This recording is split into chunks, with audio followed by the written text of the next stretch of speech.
Welcome to today's edition of World Crisis Radio.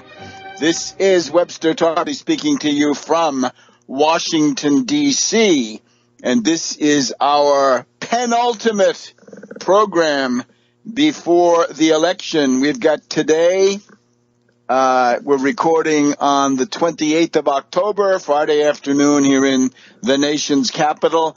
There'll be one more broadcast, and after that, voting begins.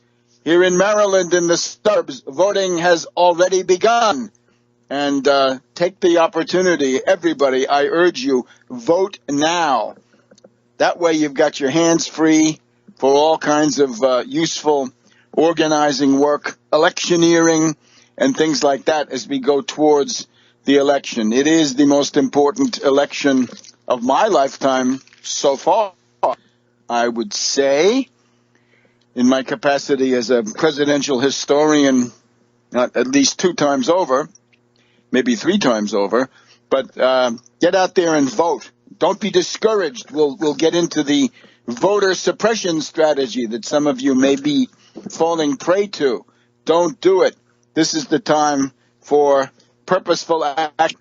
Now, the most important thing in the world as of today is a series of signals from the Kremlin in Moscow that President Putin and his staff, including his spokesperson, Dmitry Peskov, are signaling, I think, their willingness and their anticipation of working together constructively with the next U.S. president, whoever that is. But I think the circumstances of this, I wouldn't say overture, but of these comments, of this signal, the circumstances indicate that they're more or less coming to the conclusion that Trump will be defeated, and therefore they will have to work with Hillary Clinton. And I think they're trying to smooth over some of this stuff, not giving up anything in principle, but simply putting on a more conciliatory public posture. And naturally, since we here advocate close cooperation with Russia and the cooling off of any and all of these flashpoints, be it Ukraine, be it Syria. I've visited both. I've been in Donetsk. I've been in Damascus in the last several years. So I want the U.S. and Russia to work together in those places and indeed in other places. So I think we're coming to the end of period in which there was an attempt to score some propaganda points, perhaps to underline that the United States should stop meddling in the internal affairs of Russia, that it's wrong to try to organize color revolutions, right? That Ambassador McFaul was no friend of good bilateral relations. So I see a positive note coming into the world situation where, of course, a lot of people had been scared. I think some people were too scared because I think the fundamental realism of the Kremlin leadership has remained, and I don't think they were ever going to take this too far. But on the other hand, in a very turbulent world situation, you never know. So it's better to cool things off. So we want to cool things off. The leading point, I think, is a series of remarks from Dmitry Peskov, and he's the spokesman. He's the right-hand man. And this is at the Valdai Expert Forum in Sochi, right, where the Olympics were, southern Russia. So the signal from the Kremlin is, as articulated, I think, by Peskov, is the Kremlin is ready to work with any U.S. administration if the policies are constructive, that they look forward to a fresh start. They want you to know that Russian national interests will always be defended and kept safe, but there is no will to conjure up confrontations with the United States. That's how I read some of this stuff. And to underline it, and this is, I think, a rather dramatic gesture, Putin says that the Russian military had requested a series of airstrikes, additional airstrikes, in the Aleppo area of Syria in order to combat the terrorist rebels that are ensconced there, right? And this is Al-Qaeda. This is Nusra. Everybody knows who they are. U.S. is supposedly sworn to wipe them out, but it doesn't turn out that way in practice much of the time. So the Russian general staff said to Putin, we want to resume bombing. And Putin said, no, that is not appropriate at this time. And I think that is also to be interpreted as a signal. It is, if you will, an overture. If I were in the White House, I would immediately reciprocate with some kind of conciliatory gesture and try to build on that. And of course, the first thing you'd want to do would be to return to the U.S.-Russian cooperation in Syria. You'd want to get to that famous coordinating center, right, the joint integration group that would be located in Jordan and would allow the superpowers to join hands and to fight terrorism. So a couple of other quotes from Dmitry Peskov. It says, we will do whatever is necessary to keep our national interests safe, of course. We're still, despite economic hardship, he says, we are still quite a strong country capable of preserving its own national interest, ready to work with Clinton, ready to work with Trump, provided they reach out to Moscow. And if either one of them stands for a good relationship, then they are more than welcome. If Trump does, more than welcome. If Hillary Clinton is going to be elected by the Americans, and if she is ready to make a step towards Russia, then she is more than welcome. And again, this is something that you want to reciprocate. So the situation around Aleppo, but the big thing, of course, is that the Russian bombing of Aleppo has now stopped for 10 days, and it will presumably go on. That is to say, the bombing halt, the bombing pause, the bombing halt, hopefully, will continue now beyond the 10-day mark. So this is all to the good. We've just had a conference in Moscow of Russian Foreign Minister Lavrov with the Syrian Foreign Minister Moallem. And there we've also had comments from one of Assad's principal political advisors, essentially saying that, the United States should pursue its own rhetoric. In other words, live up to its own rhetoric in order to fight terrorism. Because the widespread accusation is that the U.S. is trying to herd the terrorists out of Mosul and into Syria. Now, again, that's a rather more complex question. But the good news right now is positive overture from Moscow. Reciprocate immediately. Immediately. Don't wait. And we'll be back in a minute on World Crisis Radio. Welcome back to World Crisis Radio.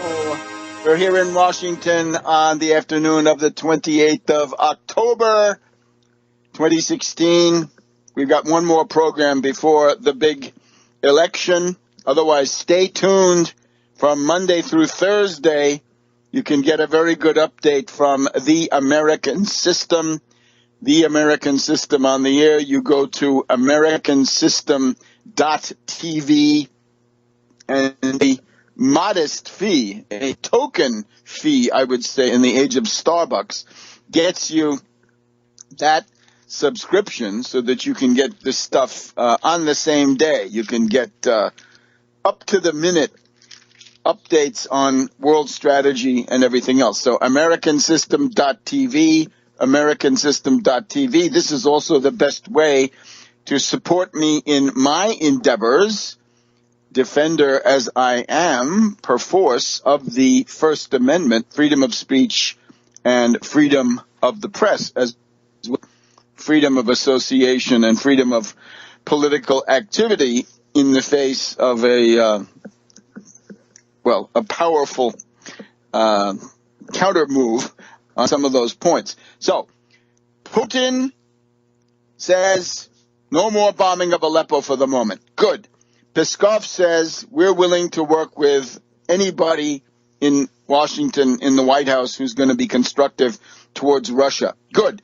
Now, there's also a sense in which the realism of the Kremlin may be playing a role. For example, in the past day or two, the United Nations General Assembly meeting in New York has ousted Russia, expelled Russia, not re-elected Russia. Let's not over-dramatize.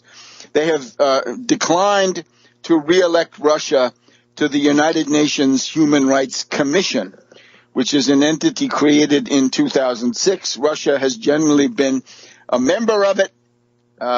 Russia this time was not re-elected. So that would be, I think, something negative.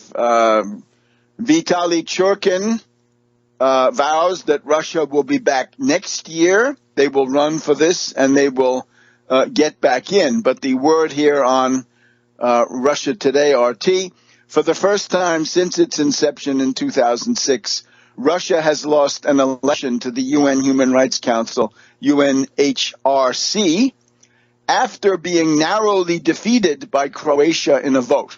Saudi Arabia was successfully re-elected despite criticism from human rights groups. Hungary got one of the seats. Croatia received 114 votes out of the 193 countries represented in the General Assembly, and Russia came in 2 votes behind Croatia with 112 ballots. Right? Saudi Arabia had gotten 152 ballots, and other countries were elected. Well, that result is what it is, right? And that's a whole bunch of countries. Now, of course, a lot of them get leaned on, as we know. We also have some other issues, right? That's the UN side of the ledger. We've also got the NATO side of the ledger. NATO is bestirring itself. NATO countries have been sending forces to Eastern Europe. The British have sent some jets to Romania. The U.S. has sent some tanks and artillery to Poland. Russia has responded by sending those Iskander missiles to Kaliningrad, that exclave there, beyond Belarus and Lithuania. So there's some rocket rattling out there. Russia is sending the aircraft carrier Admiral Kuznetsov from the Northern Fleet, I guess in Murmansk. They've just come all the way around past the British Isles, has passed through the Strait of Gibraltar and was going to get refueled. There had been talk that the Russian ships would be refueled by Spain in its North African possession of Ceuta, but that is called off. Malta, country of Malta, in the middle of the Mediterranean, the central part, south of Italy, also declined. So Russia has had to refuel its own ships at sea. Couldn't get anybody to provide refueling. I think you see the way this is tending to go. You have had the White House blaming Russia for these hacks, I think wrongly, without proof, without sufficient basis, but probably part of a calculation for the November election, which we do not share. There was supposed to be a trip by French President Hollande to Moscow in, I guess, later in November. That called off. So you get the idea. There's a certain, problems are growing on the diplomatic front. And of course, the goal, what Russia actually wanted, which I would urge the U.S. government to grant, to implement right away, is to be treated as a full partner in this center that we've talked about, the Joint Integration Group in Jordan, that would then allow the target selection to proceed. And that would be the death knell, not only for ISIS, but also for these Nusra brigades. So I think we've had some quotes from Putin, which I wasn't able to verify, but I think they're accurate. Putin says something like, "It is stupid and unrealistic to imagine that Russia is trying to determine the outcome of an American election. Stupid and unrealistic. To have that theory," in other words, the conspiracy theory directed against the Kremlin, is not realistic, and it's actually rather dumb. So, again, all that stuff together in my book means this constitutes an overture, and it is based on realism, because I think it's essentially the Kremlin seeing that nothing more to be gained by a kind of flirtation with Trump, that this is not going to happen, and therefore you better get ready to deal with the government, which is more likely. And again, that's a tribute to the realism of the Kremlin. Now, concerning this overlapping situation in Syria and in Iraq, as we've been saying, first of all, I guess we better do Aleppo first, because this is where the Russian government is calling off any bombing in the immediate future. We'll be back in a minute on World Crisis Radio. Welcome back to World Crisis Radio. We're here in Washington, D.C. It's the afternoon of the 28th of October. So, we want to remind you, Monday, Tuesday, Wednesday, Thursday, The American System. Yours truly, joined by Daniela Walls.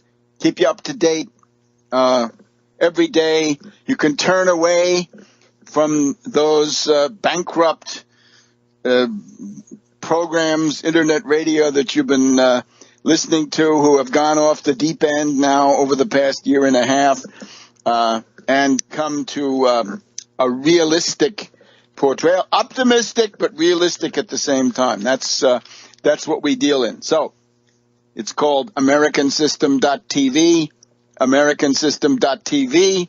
If you've appreciated my work over the years, the books, the broadcasting, the activism, all the rest, please help me out. Get a basic membership, or indeed an activist membership. I think the activist membership is about $20. That would be most welcome, and you'll have my personal gratitude for it. Now, let's look at what goes on now in Aleppo. We had word in the past several days that the terrorist rebels, and this is, again, mostly Al-Qaeda, right, Nusra and its satellites, these are bad people, that they have been attempting to run a counterattack out of East Aleppo against the encirclement by the Syrian army, Syrian Arab army, backed up by the Russian Air Force. And now, even without the Russian air support, right, there probably is Syrian air support, but even without the Russian air support, that terrorist rebel offensive is reported to be failing. The terrorist rebels are bogged down, and that, I think, is that says a lot about the current situation. In other words, if this part of Aleppo, the eastern part, right, held by the terrorists, if that can be liberated, then that's another big step towards the end of this ISIS crisis, right, which they have introduced to the Middle East. The United Nations Human Rights Commissioner has announced, now this gets us over to Mosul. We look now towards Mosul, right, back in Iraq, right, which is under assault by the Kurds, the Peshmerga, from the north and from the east. And then there's also the Iraqi army coming in from the south and indeed the southwest, I think, by now. What has happened in Mosul is that ISIS, facing defeat, gaping at their own humiliating defeat and the loss of the only big city they have left, really, the ISIS is kidnapping hostages. Any human being will be kidnapped, and they're using them as human shields. And the number of these kidnappings is now thought to be approximately 10,000. So 10,000 people have now been reduced to the status of human shields by ISIS. In addition, as the liberation forces of all kinds have converged on Mosul, about 200 people have been executed by ISIS in those areas. Now, people are trying to get out of Mosul who wouldn't. The Iraqi forces are finding a lot of tunnels, a lot of stuff. We've talked about this in the previous days. And some people are escaping.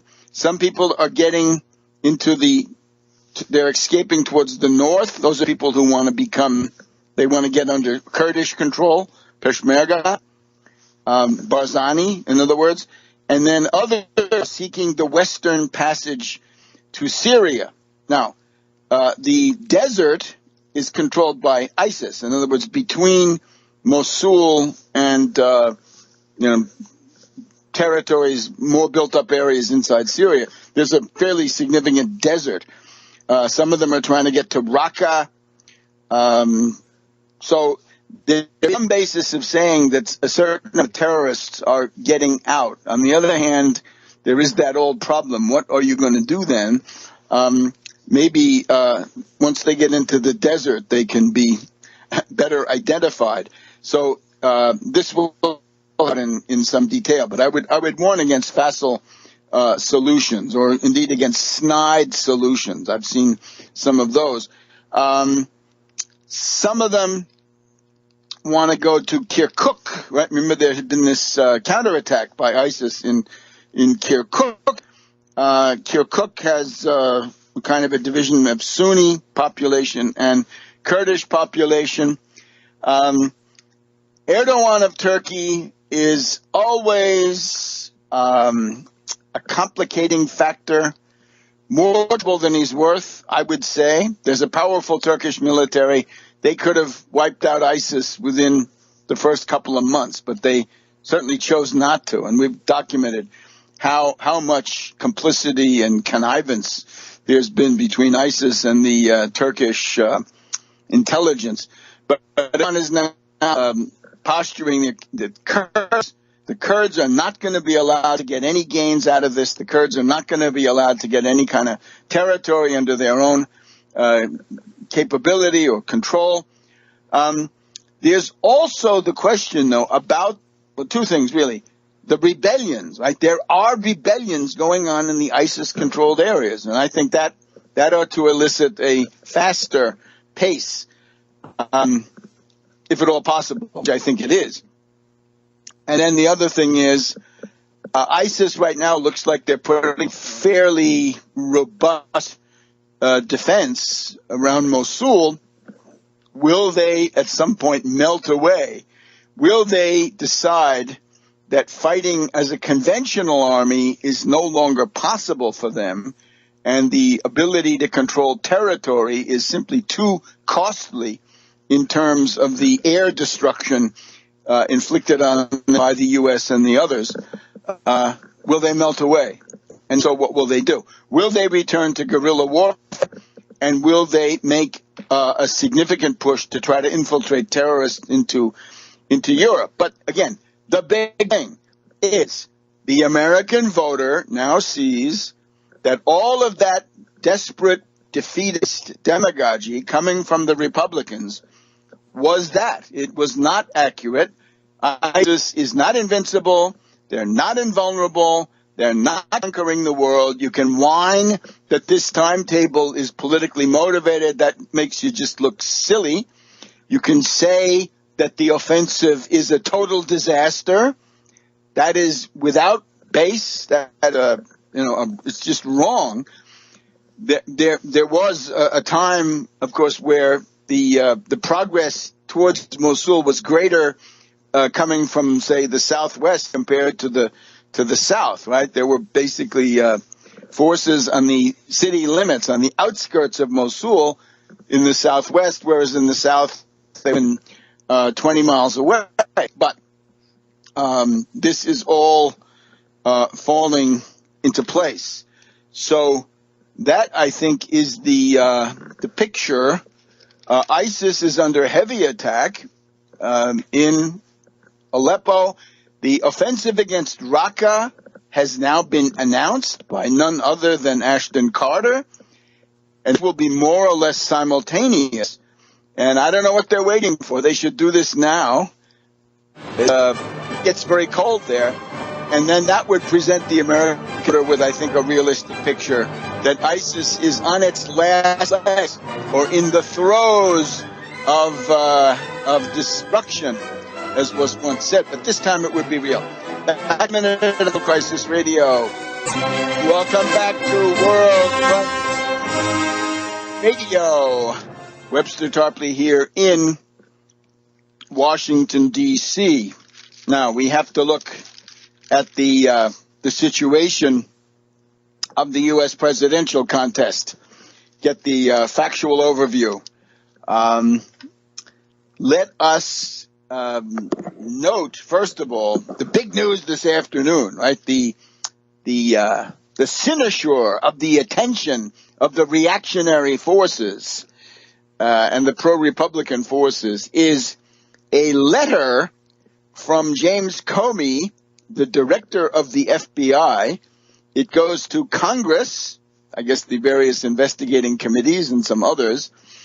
And FBI Director Comey says that in the course of an investigation which is not connected to the Clinton Foundation and not connected either to the various emails on the email server, right? These famous emails, that a certain number of emails have now been discovered.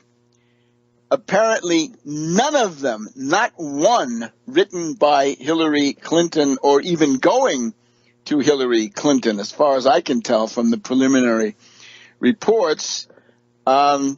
But there are these emails, and the FBI will now proceed to determine if there is, or if there is classified information inside these notorious emails. Now, the big question, is this the October surprise, or is it a yawn?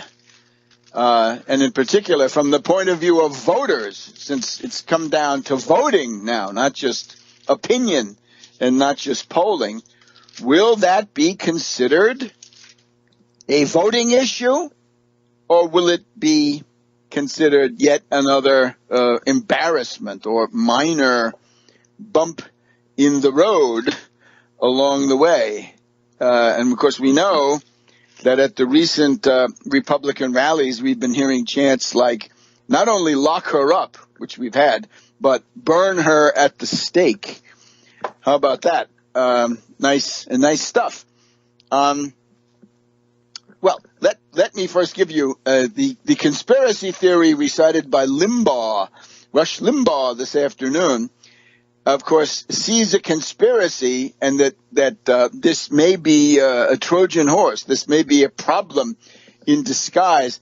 Limbaugh is convinced that the imagination of the American people has now been captured and inflamed by the WikiLeaks document dumps. In other words, all those earth-shaking revelations from Podesta, right?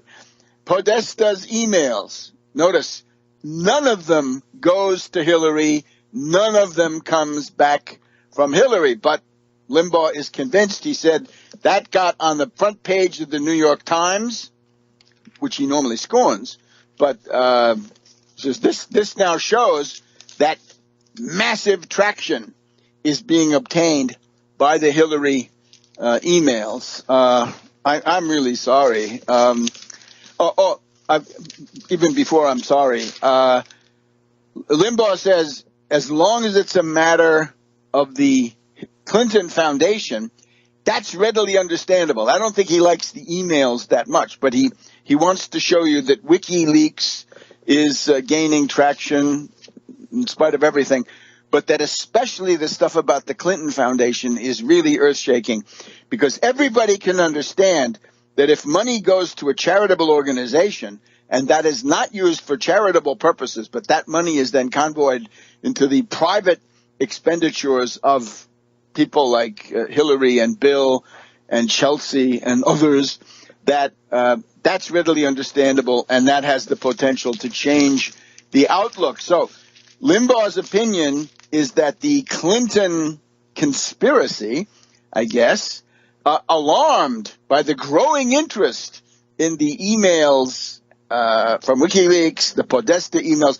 but above all, the emails regarding the foundation, and some of that gets into the Podesta emails, that Comey is attempting a diversion.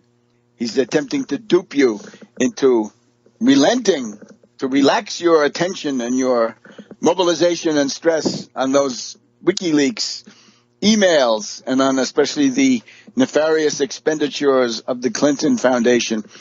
And therefore, you're going to be led into a blind alley, right? You're going to be led into the wilderness if you pay attention. So he says that what's likely to happen is that, of course, an FBI investigation takes a while, right? You can hardly expect an FBI investigation to be finished within 11 days. And 11 days is what we've got up to the U.S. Election. So therefore, it's going to take a while, whereas the Clinton Foundation is immediately available for exploitation. This will distract. This will lead away. I think what he's saying is that he thinks that the combination of WikiLeaks and the O'Keefe Veritas material, right, those heavily edited films, which some people don't have much confidence in, but the WikiLeaks and O'Keefe put together, that's your winning combination, and not these nondescript emails that Comey's talking about.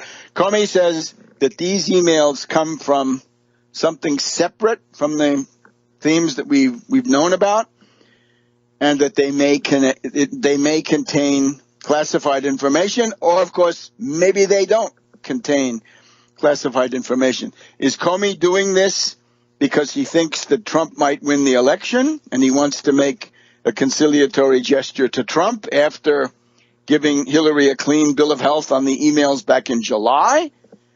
Or is Comey part of this conspiracy? Well, anything you want. Is Comey trying to restore his reputation, which is, according to Limbaugh, has been undermined by his failure to go all out in attacking on the emails back in July when he closed the investigation? So now that investigation in some way is reopened, even though he says these emails are not connected to those emails. They somehow have Clinton campaign on them. What I would say is the following. At this point, right, with I think we've had 11 or 12 million votes cast.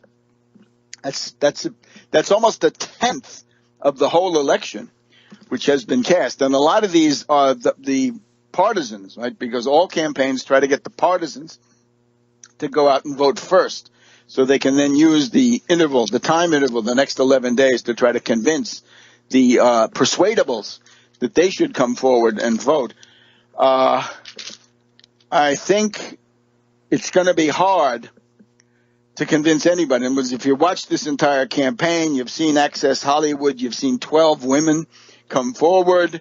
At this point, what would it take to turn you around? Would it be more emails, this time even less defined than the ones they had before? Certainly for Democrats, right, as Bernie Sanders said, we're sick of your GD emails.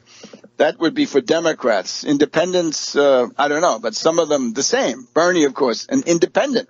So maybe they see it that way too. I would say at this point, the only way you're going to move a voter is with those famous mass traction, class-based, anti-austerity economic demands. Both sides sense this, right? We'll talk about this in a second. And if you get pulled into these scandals which don't go anywhere, that's going to be a loser for either side. For Trump, for Hillary, doesn't matter. We'll be back in a minute on World Crisis Radio. Welcome to this hour of World Crisis Radio. Webster Tarpley once again here in Washington, D.C. Now, we did the signals from the Kremlin, the implications there. I think those are very important for the U.S. Campaign. It's essentially that this idea of toying with the Trump candidacy to try to make certain points about bilateral relations in general, I think that phase is rapidly closing, and that we can also be happy that the spirit of realism is now more prominent in the Kremlin. It was never gone, but now we see it, I think, more clearly. And it's time to reciprocate those signals. Any overture, any kind of a move towards détente, accept it immediately, reciprocate it, and then go one better. Make your own gesture of reconciliation. Now, let us look at the campaign, right? The armies travel on their stomach, of course, and we got to look at, I guess we better look at the money first, since we had some kind of dramatic things today. Washington Post today, Friday, October 28th, upper left-hand corner above the fold. Clinton doubles Trump's October haul. So the idea here seems to be that Hillary got, in October, Hillary took in 57.2 million. Trump got about 29 million. Therefore, Clinton practically twice as much. And if we add in a couple of other PACs, fundraising committees, we would see that the Democratic side has pulled in 101 million over the first 19 days of October, compared to Trump, who got 61 million, less than he got in September. Some of these figures are kind of confusing, but we're told that the Trump campaign, in the narrow sense, had $16 million in his campaign accounts on October 19th, and that Hillary had 62 million, which is about 4 times as much. Now, we've been working with the figure that Hillary has about 150 million cash on hand, and that Trump has about 60. This is counting all the different super PACs and all this other stuff.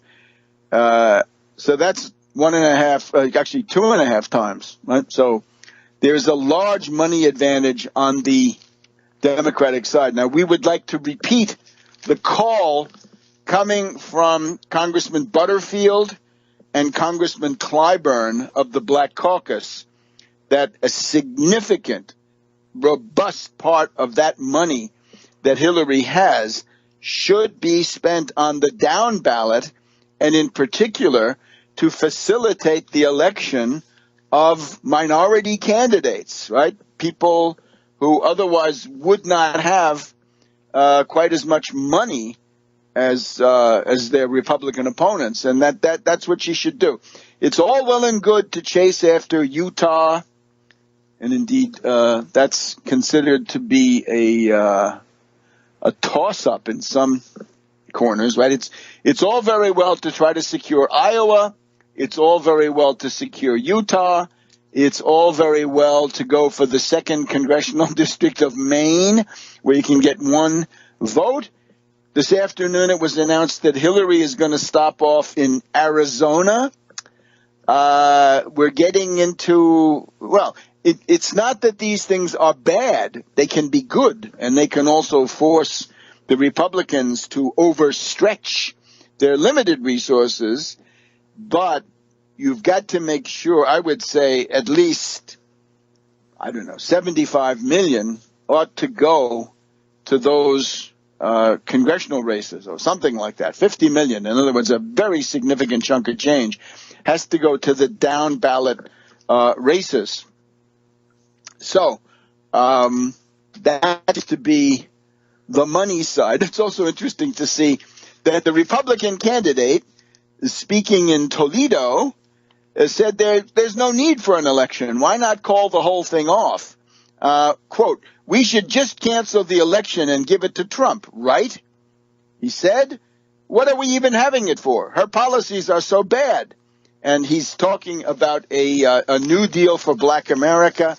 But, of course, this is has been preceded by this notion of you are destitute, you are in abject poverty, you have nothing to lose. This is it is a form of it's not respectful, and to talk to somebody that way really undermines their dignity, right? There's no, if that's true, it's not true. It's not even true, but it undermines the basis of a exchange of ideas.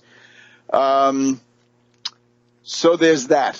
There's this money difference. We're also told that the Republican candidate stopped his fundraising activities in terms of, big ticket fundraisers, that those stopped about a week ago. I think October 22nd is the date that's bandied about. And we're also told that the Republican candidate, his total contributions to his own campaign in terms of in-kind contributions in the first 19 days of October totaled $31,000, down from $2 million per month in previous months. And the total contribution by the Republican candidate to his own campaign, just over $56 million, not as much as billed. And of course, we were told that this was going to be self-financed, and people are getting desperate emails saying that it all depends on the little guy. Well, what happened there? I really do wonder. Now, the other side of this, of course, is voter suppression, harassment of people at the polls. If you had been listening to The American System the day before yesterday or yesterday, we had this question of the Democratic Party going into federal court in New Jersey and attempting to assert that the Republican National Committee, in cooperation with their candidate, was wrong and indeed in violation of commitments to the federal court if they tried to send poll watchers, harassers, people who might consider intimidating voters, things like this, that's impossible, that they can't do that. Because going back to New Jersey elections in the early 1980s, Governor Florio against the later Governor Thomas Kean. This is the Kane-Hamilton Commission. Kane Hamilton. So this is Thomas Kane, the patrician. You've heard him, who won by a tiny margin. That somehow the presence of these poll watchers was a factor in harassing and intimidating Democratic minority voters in particular. So there's a consent decree under which the Republican National Committee is not allowed. They have agreed not to send or attempt to send poll watchers into those New Jersey districts. And, of course, that then has a ramification for the entire country. We've also got stories of attempted voter suppression in San Antonio, Texas. And I believe we've also got a state judge. Yes, indeed. We have a state judge in Georgia who refuses the request of the NAACP to get some people registered. We'll talk about this in just a minute on World Crisis Radio. Welcome back to World Crisis Radio. The news now is that given the fact that the Republican presidential campaign is about to run out of money, there's a $10 million emergency cash infusion wired by the Republican candidate to his campaign headquarters, however this works.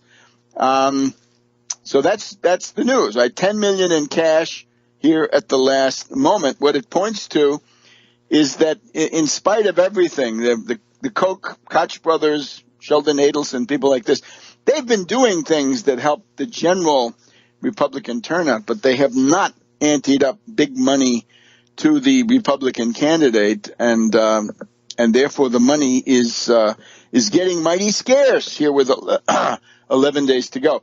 The story in Georgia is you've got a group of 56,000 voter registrations which have been duly legally handed in. And will the state bureaucracy of the state of Georgia process those in time for the election? And the NAACP had gone into state court. The state judge now says, no, nothing doing, nix. So 56,000 votes hang in the balance. The NAACP wants to go to the Georgia Supreme Court, maybe federal court after that. We've also got reports that local police are harassing black voters at various places in Georgia. Now, Georgia is one of the bigger states. And if it flips into the Democratic column, that will be, once again, a sign of a profound transformation in the Electoral College, which would point towards the consummation, the consolidation of the party realignment, which is now ongoing. And it would point to a period of prolonged status of the Republican Party as a minority, incapable of controlling either house of Congress, incapable of electing a president, and quite possibly split, fragmented into smithereens. And in particular, we've talked about the conceding part of the GOP, which would be more moderate, so people who want to appear moderate, want to have a career, and then the full Breitbart on the other side. So let's also, here, this is a good point to go to Business Week. We got our copy of Bloomberg Business Week. You can see they got a memory stick on the cover, Trump's Plan B. Interesting article. This is about a operation which has been kept relatively secret until now, which is the Trump operation in San Antonio, Texas, around a guy called Brad Parscale. He's a bearded fellow. He looks like one of the Smith brothers on the old cough drops. He's got a picture of Julian Assange on his wall. Dear Hillary, I miss reading your classified emails. This is the guy who does the tweets for Trump during his debates, right? When he doesn't have time to do it himself. Now, the atmosphere here is they know where they stand. One of them in the San Antonio operation, they spend $100,000 a week on surveys, polls. And that's in addition to whatever polls Trump Tower commissions. But the results they come to, they do daily simulations. The results mirror those of the better-known public forecasters. Trump's staff knows that he's losing and losing badly. And they say, quote, Nate Silver's results, that's 538, have been similar to ours, according to Parscale. Except Parscale says he knows it sooner because Nate Silver has to use other polls.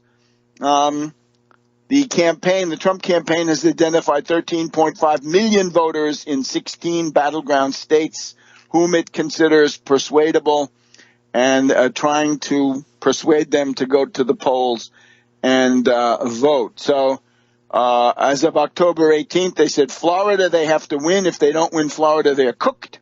Then they need Ohio, Pennsylvania, North Carolina, and Georgia. Now, they're operating off this, I would call it a myth, but let's say this belief, this assertion that there is that pool of shy voters, the hidden strength. Brexit times 5. You can see where they're coming from. Let me just point out that the U.S. electorate and the British electorate are not comparable. Repeat, not comparable. So they're all talking Brexit. You can see this mentality they have. Trump's reality is plain. He needs a miracle. We're told by the authors here in Business Week, Sasha Issenberg and Joshua Green.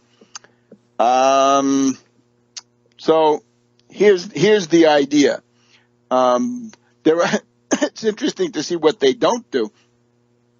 There are 47 million eligible white voters without college degrees. Now, some of them are registered, but according to this article, there is no systematic attempt to try to figure out who that 47 million people are and get them registered. Right? This is also confirmed by David Wasserman of 538. Now, here's the part that everybody needs to know. This is what you've heard about.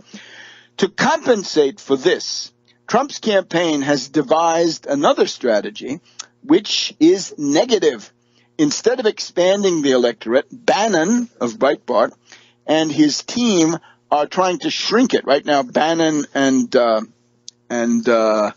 this other guy, Parscale, work together, I guess. They are attempting to shrink the electorate. Quote, we have 3 major voter suppression operations underway, unquote, says a senior official. Got that? We have 3 major voter suppression operations underway, close quote, says a senior official. They're aimed at 3 groups Clinton needs to win overwhelmingly. Those are the idealistic white liberals, the Bernie voters, young women, and African Americans. Trump's invocation at the last debate of Clinton's WikiLeaks emails and support for the Trans-Pacific Partnership was designed to turn off Sanders supporters. The parade of women, now these are the women, these are the Juanita Broderick and Kathleen Willey and others. The parade of women who say they were sexually assaulted by Bill Clinton and harassed or threatened by Hillary is meant to undermine her appeal to young women, and the 1996 suggestion by Hillary that some African-American males are super predators is this attempt to turn off the Bernie voter, the woman, and the black voter. And they're doing this through various social media. Thanks to Bloomberg Business Week for reporting all these interesting things. Back in a minute.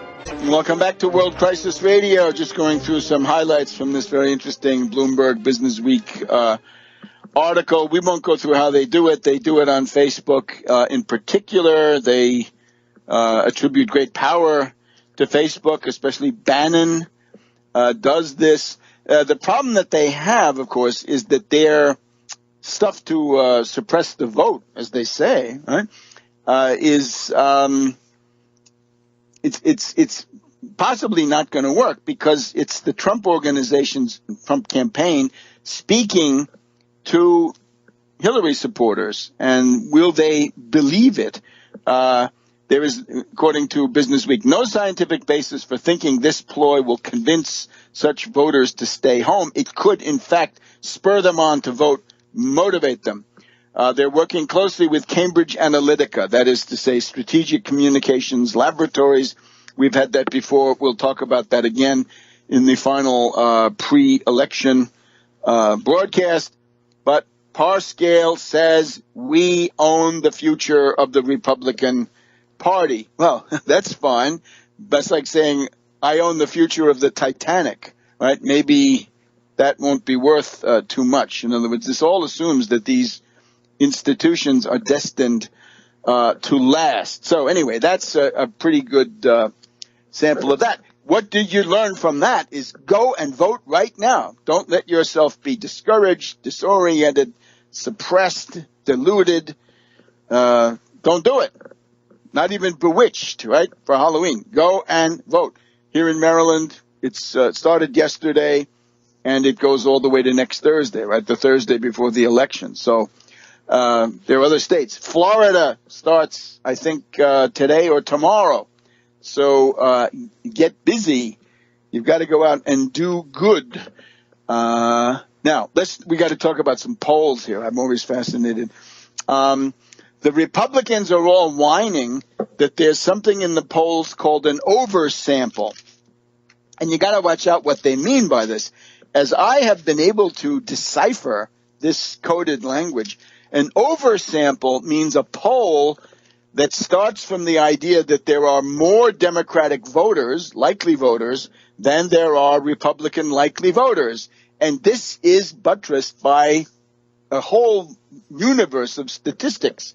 It sounds like the Republican whiners are saying that they want equal numbers. The sample has to contain equal numbers and equal percentage of Republicans and Democrats. And I saw one absolutely pathetic attempt to justify this, saying there have to be an equal number of Republicans. Otherwise, the Republicans could never win nationwide races. Well, that's exactly the point, is that the Republicans cannot win recent nationwide races. Nationwide race means president and vice president, in case you haven't noticed. Those are the only two nationwide races that we have.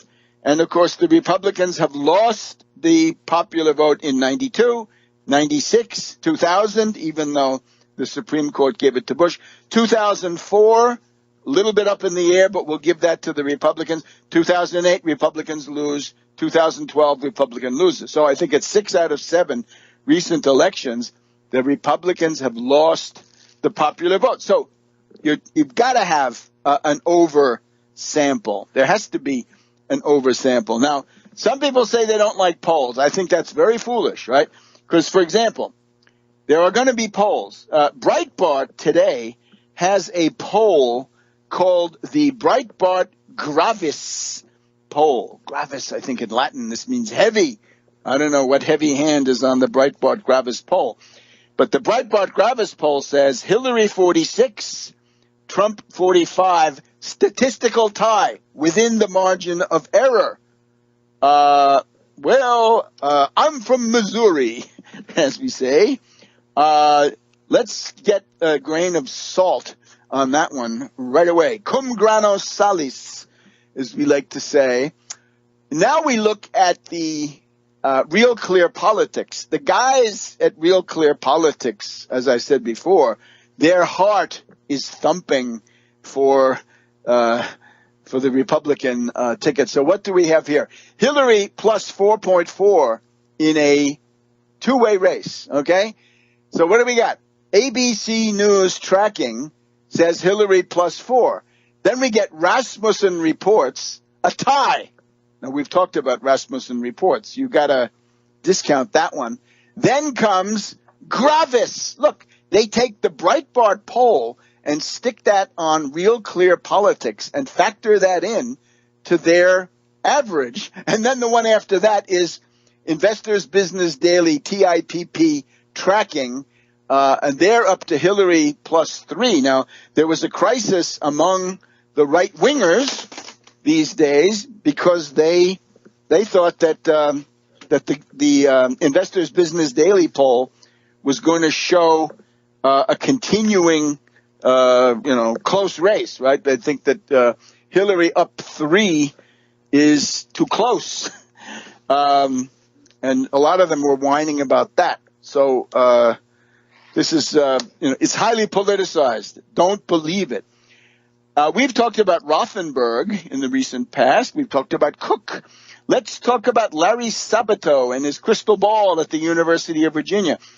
Sabato says it's 352 electoral votes that are either solid Democratic or leaning Democratic. Trump has 173 electoral votes. And, of course, you need 270.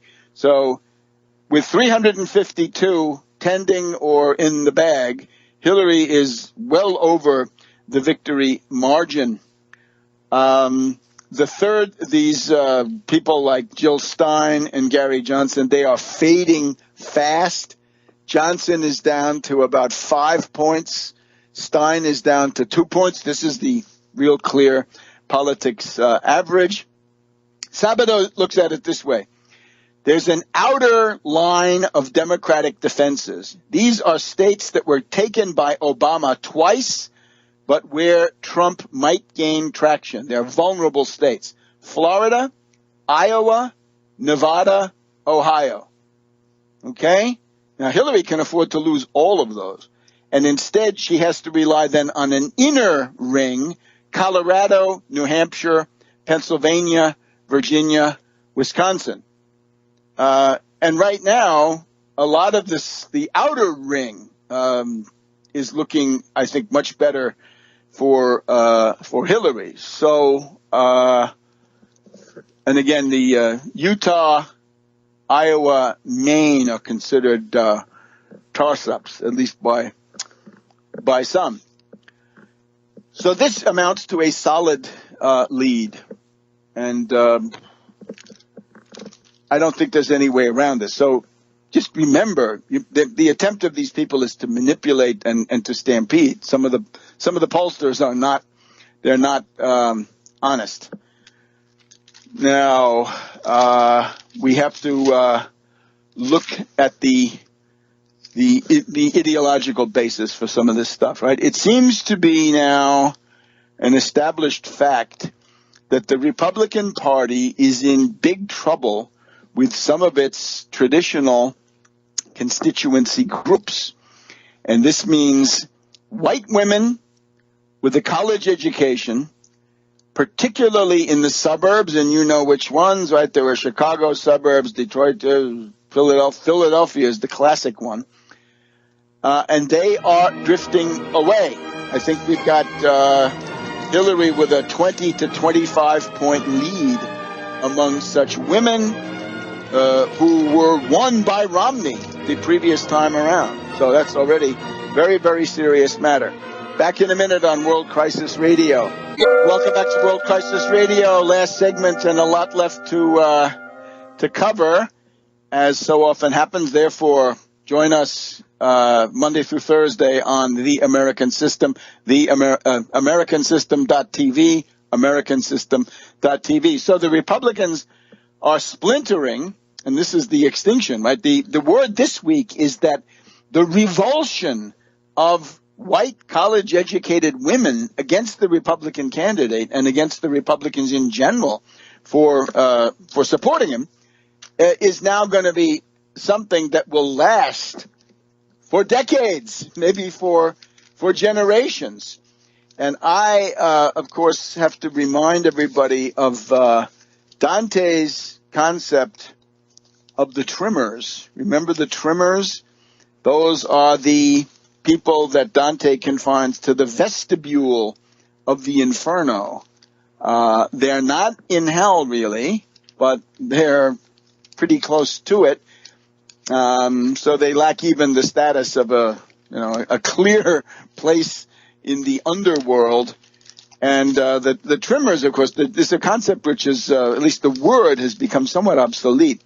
But the trimmers are the people who don't choose sides, right? They're originally the angels who don't choose between Lucifer on the one hand and Christ on the other, but try to set up a third way on their own. And we've had, since the Access Hollywood tapes around, the 7th or 8th of October, we had Senator Thune, we had the Republican senator from Nebraska, essentially saying that they couldn't support the Republican nominee, but then they've come back under the pressure of the hardcore of supporters. This would include Senator Deb Fischer, Republican of Nebraska, and she says, "I never said I was not voting for our Republican ticket." Same thing for Senator Thune, as we said, South Dakota, I think. Senator Crapo of Idaho, and what they're attempting to do is to imitate the Kelly Ayotte policy of saying, I'm not going to endorse him, but I'm going to vote for him. Well, and they have been joined by Jason Chaffetz, congressman from Utah, who says the same thing. He was shocked. He said, I have a daughter. I have to shield her from this. But now he says, I will vote for the top of the Republican ticket, but I will not endorse. So the trimmers, this is again, and the punishment is you're stung by wasps and bees, and the sweat and blood falls on the ground, and this nourishes a population of worms. And you're forced to run around chasing a flag, since you wouldn't choose a flag in your lifetime, and this is called the law of, la legge del contrapasso, right? It's a law of the inferno that the punishment fits the crime in some way. So that's what we've seen.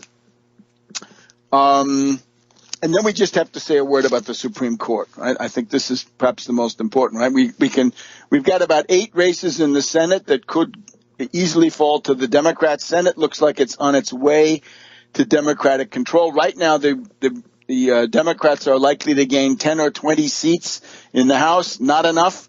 We need 30 to 35. Congressman Issa is now a toss-up. Remember, the Republicans, we had some articles here in the course of the last week. The Republicans are going to spend the whole next term investigating Hillary Clinton. So if you think you're going to get any benefits through that Congress, jobs, infrastructure, whatever it is, you can forget it. They're going to be doing fishing expeditions and witch hunts at public expense. That's what you're going to get. So don't fall for it. Remember that the goal of the Republicans has been, certainly since the Romney time, a permanent austerity dictatorship where the Republicans control the White House, the Senate, the House of Representatives, and therefore the Supreme Court.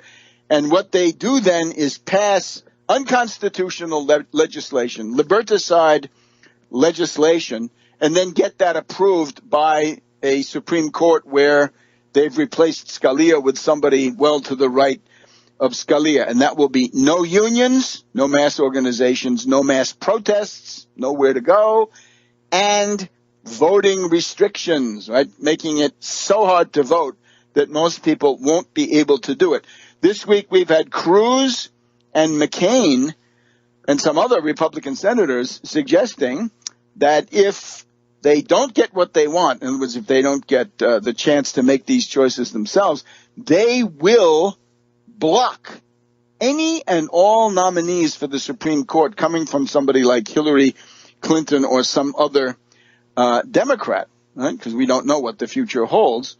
And they're talking about the extinction of the Supreme Court, right? There's a theoretician here at the Cato Institute who writes about the withering away of the Supreme Court. Article 3, U.S. Constitution, Article 3, Section 1. The judicial power of the United States shall be vested in one Supreme Court and in such inferior courts as the Congress may from time to time ordain and establish. So the federal circuit courts, the federal district courts, that's statute law. But the Supreme Court is constitutional law. So if you're talking about negating that, right, getting a situation where there is no Supreme Court, suppose they all die off and the Democrats still control the White House and the Republican Senate still blocks them. Well, The answer to that is two things. One is don't let the Republicans control the Senate, vote them out. And if, that and or between the end of this congressional session and the beginning of the next congressional session in January, there is a recess. So if Obama, I would appeal to Obama, if you see that this kind of thing is taking off, if they start saying, no, we're not gonna allow any nominees to come in there, then you have to make a recess appointment. Obama, you got to pull yourself together and make a recess appointment. You should have done it right after the death of Scalia, which took everybody by surprise. If you had Merrick Garland, you should have named him right away as a recess appointment. Remember that Eisenhower put in Earl Warren and William Brennan with recess appointments. Those were later confirmed by the Senate, but we have to keep our government going. And what can we say about a Republican Party that deals in blocking the budget, shutting down the government, bankrupting the government with defaults, blocking the Supreme Court, leading to the abolition of a whole article of the Constitution? Hey, we're hearing about these things, right? You hear all these right-wing commentators, oh, we want constitutional government. Well, then you've got to have a Supreme Court. And that means biologically you got to put some people on there so that there can be a Supreme Court. Without a Supreme Court, by the way, the United States falls apart into various circuit court jurisdictions which have different laws and different practices. And if that goes on for any length of time, you're going to have centrifugal tendencies that will destroy our national unity. It must not be. The way to get around it is the recess appointment. Please take note. I know the Democratic Party doesn't like fighting, but in this case, they practically have to. So the Republican Party losing these white female college graduates, that's one big loss. I'm sure that under the evangelicals, among the evangelicals, you're going to find a lot of defections. The neocons are not happy. They're not happy with this, the foreign policy zingers that have been put out. We have a whole bunch of generals, right? We have General John Allen of the Marine Corps. He's got ads up. The Democrats have ads up featuring him. That's fine, but please, not in the cabinet. And remember, the method is vote the Democratic ticket on November 8th, and then be ready to start pushing back on November 9th. That's the Bernie Sanders approach. That's the approach of some leading environmentalists. And that's pretty much what we say too. It's going to start over probably cabinet picks, although also other items during the lame duck. So we'll see you next week on World Crisis Radio.